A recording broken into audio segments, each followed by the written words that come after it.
Hey everybody, welcome to another episode of Reviewing Comics with me, Alex Turbin. And this episode we're going to do a little different.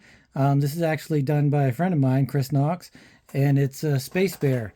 But before we get into that, this episode is sponsored by the comics that I make, and it's I make a monthly comic, a 12-page full color, full size comic called Random Access that you can get at Patreon for $2 a month, or you can order it from my website, alexanderturbin.com.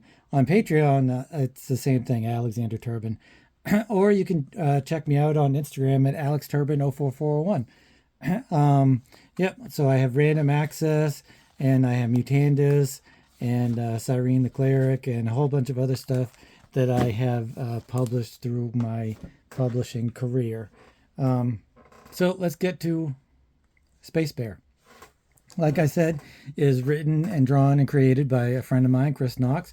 You can see him or you can contact him at Honored Citizen on Instagram. And he is also the highlight of a new feature I'm doing in Random Access, where I highlight an indie comics creator and show you all their works and all the little nuances about them.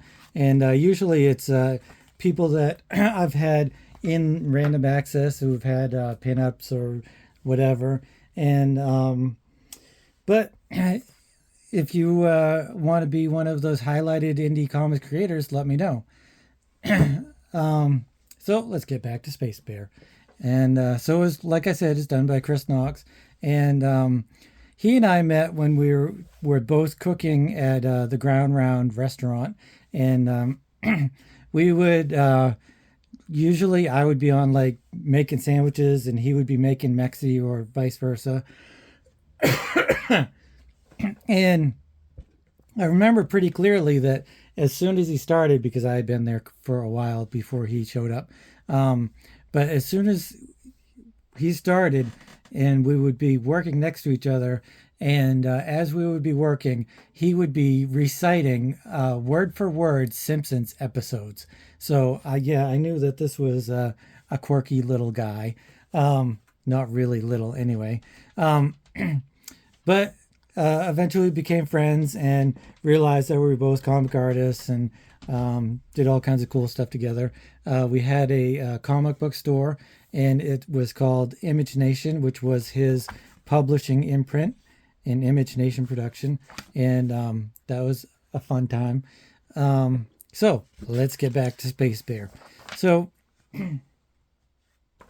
what we have here is a silent comic, and it's in a 15 grid panel layout throughout basically the entire book. Sometimes there's 12, but mostly it's 15, which is really ambitious. And it's mostly silent. There's a few action words or just sound effects or stuff like that. And towards the end, there's a little bit of dialogue, but really it's not much.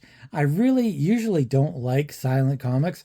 I kind of just go through them fast and then don't really want to go back and reread them again because like I've seen the art and I don't need to read it. And I don't know, it's just something about silent comics that are not really my thing, which is kind of odd because some of my favorite artists have done silent comics, like Mobius, which is Chris definitely has a touch of Mobius in his art and storytelling, because Mobius was very free flowing and off the cuff of your pants, kind of dreamlike quality to his creations, and Chris definitely has that. But let's get to the story. So there's a blank field and then some rumbling, and up pops some sort of critter, and the critter looks left and he kind of looks up a little bit, which is kind of odd that he's not looking kind of a little bit more, but his eyes are going to the object that goes slam into him.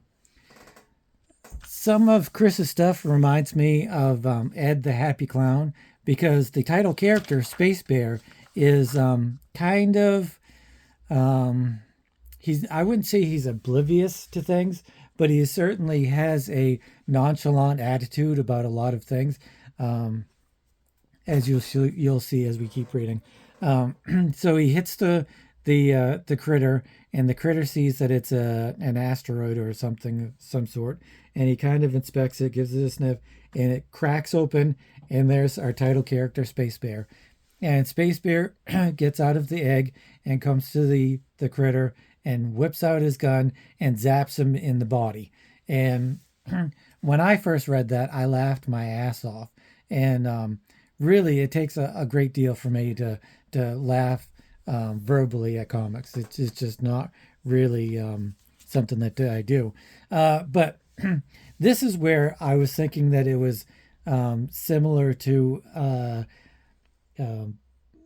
Ed the Happy Clown, because there's a scene in Ed the Happy Clown where he's just walking along and his leg breaks in like 5 different places just for him walking.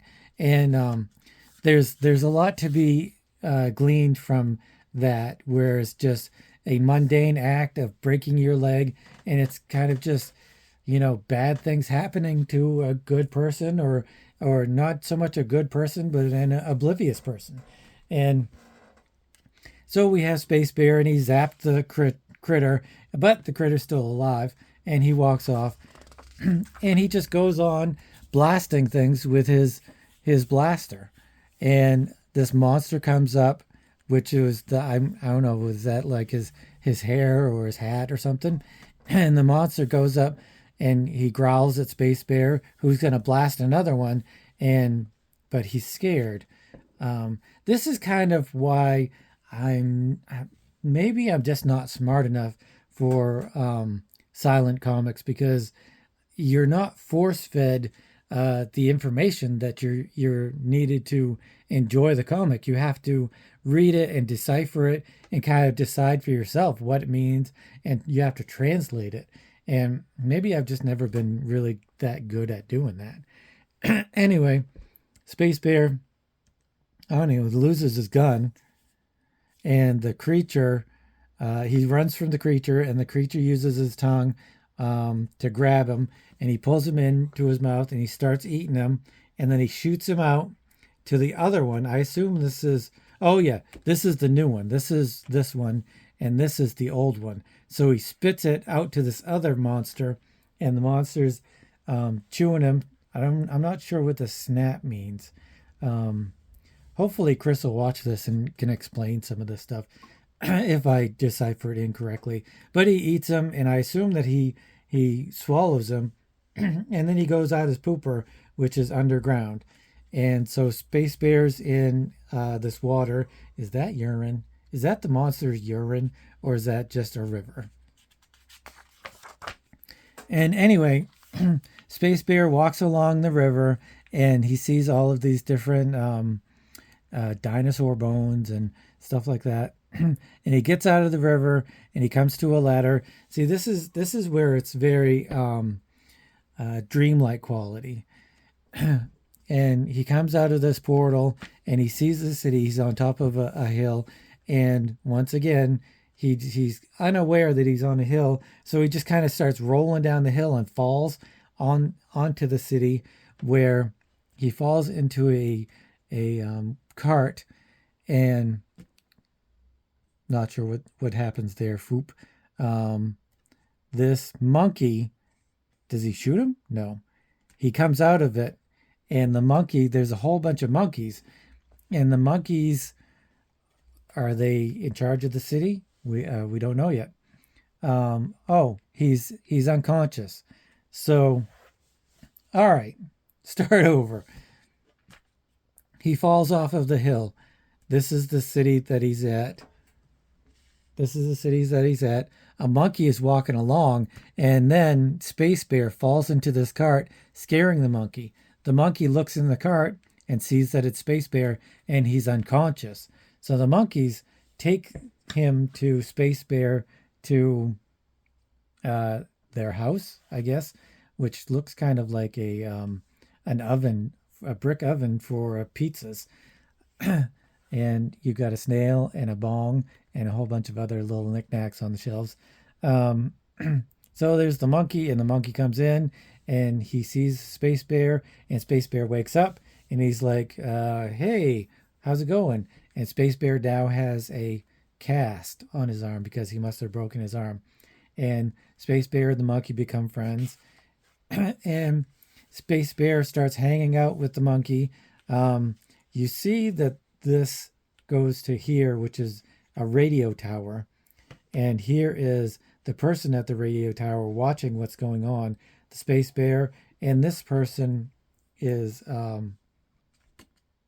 still watching and not happy with Space Bear hanging out with the monkeys. So then we have Space Bear hanging out with the monkeys. I don't know, is this like a riff on the TV show? Always hanging around where the monkeys? I don't know. But he's go-karting and he's hanging out, smoking weed with the monkeys. And the monkeys come across, or they bring out their catapult, and they start shooting themselves out of the catapult. And they're like, think it's the best, funniest idea. And they're like, "Hey, Space Bear, do you want to try it?" And he's like, "No way, get the hell out of here." So he's like, "Okay." And he gets shot and he hits the side of the mountain or a building or something and dies. And Space Bear is noticing that the monkeys keep doing this. They keep shooting themselves off into the air and probably dying. So he takes his stuff. I don't know where he gets the sack, but it's a cartoon. He can have a cartoon sack. He goes to the radio tower and he hears there's laughing, and he sees this maniacal person, and he is controlling the monkeys. The monkeys actually have antennas on their heads where this person is controlling them and making them kill themselves from the catapult. So what you've got here is you've got a freewheeling Space Bear who has no cares in the world and is a little bit oblivious to all that goes around him. But at his core, he's also a good person. He's a good being. And he doesn't want to see these monkeys being killed. So he's going to try to stop this maniacal person from using the monkeys to die. But click, the monkeys are now evil and want to kill Space Bear. So the monkeys are all going up to the hill. Space Bear is trying to stop this evil genius from hurting the monkeys. The monkeys barge in and they're going to attack Space Bear. And I'm not sure. Oh, they all attack Space Bear. And the maniacal genius wants to get to the controller. And apparently this one button, does whatever you want it to, even though it's got no good, bad, do this, do that button. But it's just got one button. So he clicks the button of the monkeys, and he tells the monkeys what happened. And they go after the evil genius and kill the evil genius, we assume. And Space Bear just goes and takes off and does what he does. So this creature who he zapped in the beginning with his ray gun picked up the ray gun and is like, "I'm going to zap you now." Space Bear holds his hand up, and the creature's like, "Hey, what do you got in that sack?" So he grabs the sack and he's rummaging through the sack, and he sees this letter that Space Bear wrote. It says, "I'm sorry for zapping you with my anti-particle laser rifle. Let's be pals, Space Bear."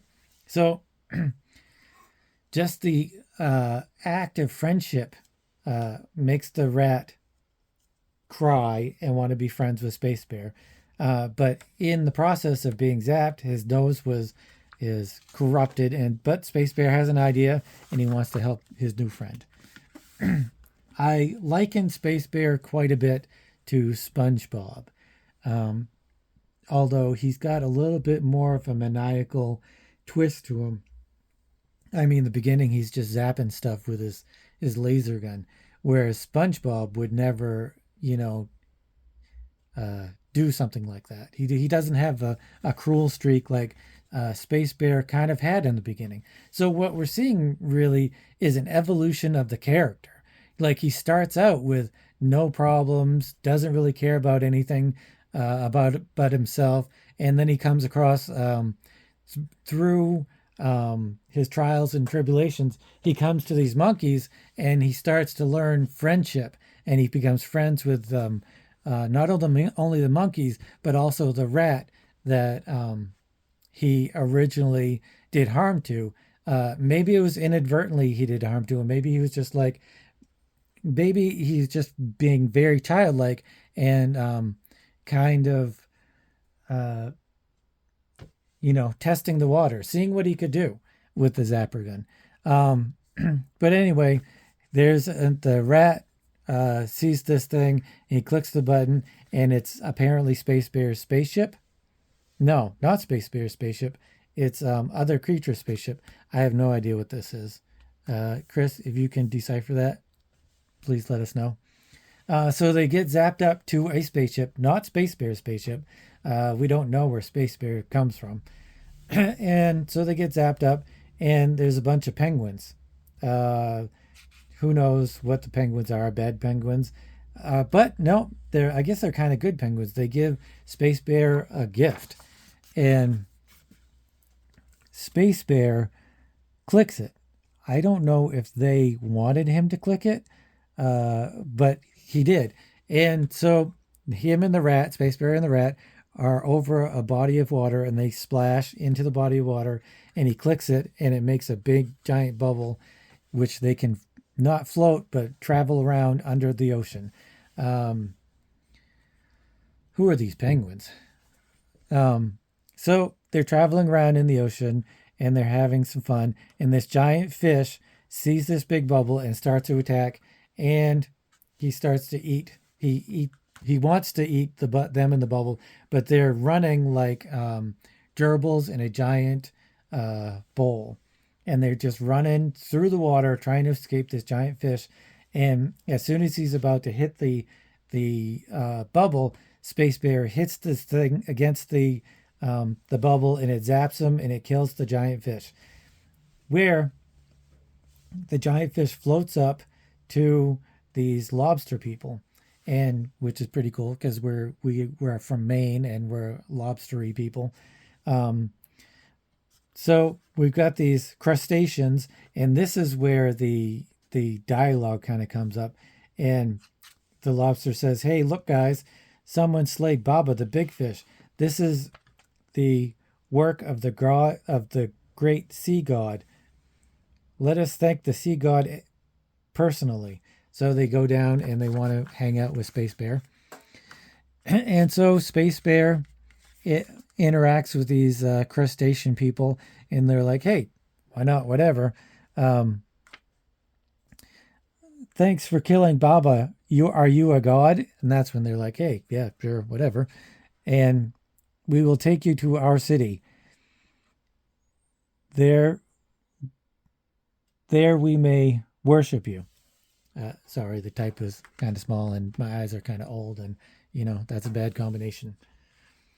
So they go to their city. "Fear not, God, we are almost to the city." And so they go to this giant creature-y thing, this coral reef, I think, and it opens its mouth, and they go inside, and it's really the city of the crustacean people. And so you go along to the crustacean people. "Hey, everybody, guess what we found?" "What did you find?" "It better be bananas." Somebody wearing hats or something with hats. And then the crustacean guy said, "Better than hats, a god." Because apparently all these people wear hats. All these crustaceans wear hats. "Man, big deal. We already have one." So the city already has a god, but these new, they brought in this Space Bear and the rat, and they're thinking they're going to be new gods or something. "Yeah, but this one killed Baba." So the other ones are like, ooh, then we must consult the god of subtitles. And that's kind of funny. So they're still in the bubble, and they bring them over. New God coming through, make way. Guido, God of subtitles, no checks. I guess I don't understand that one. So they get to their god, and he's got this giant hat, and he's looking over these guys, and he starts to say, "People of Creston, as we all know, only very smart things wear hats. This god wears no hat, like him. And as we also are wearing a wig," he has a wig, "makes one even smarter. Again, no wig. It is not a god, can't even breathe underwater. Watch, I'll show you." And he's about to pierce the bubble when Space Bear hits the bubble with the ray again, and their god is zapped. And apparently his wig and his hat fall on the bubble, so that makes them the new god. He killed our god, he is the new one. Let's take him to the temple and something, I can't read it. And so they bring him to the temple. I think that might be old gods or a cemetery of some sort. Oh no, sorry, that's the crustaceans carrying the bubble. So they bring it to the temple where they're there, and then they leave. And Rat and Space Bear both try their hardest to move the bubble and push the bubble and push the bubble, and they finally can't. And so they stay there, and they stay there, and they stay there so long that somebody sets up a stand saying, "See the new god, kids half off." And a city is built around it, and time passes, and that's the end. Do they die in the space bubble, in the bubble underwater? We don't know, because that's the end. So this is a fantastic little comic, and I love it. And I really love it, especially because it's silent, and I really don't like silent comics, but I love this one. So if you want to check out more of Chris's stuff, he does a lot of new stuff, and he does a comic called Honored Citizen. And yeah, check him out on Instagram and see what he's up to. It's a great little book, and I highly recommend it, and I would give it a 9 out of 10. So thanks for watching, and I'll talk to you guys later.